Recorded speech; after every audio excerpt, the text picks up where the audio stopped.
मलाई आँखाको बाटो हुँदै मनमा बसाऊ,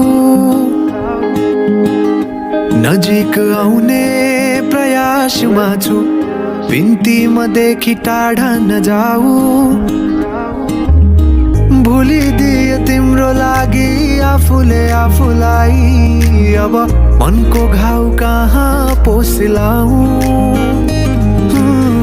अंगालोमा बाँधी तिम्रो मलाई त्यही कैद गरा।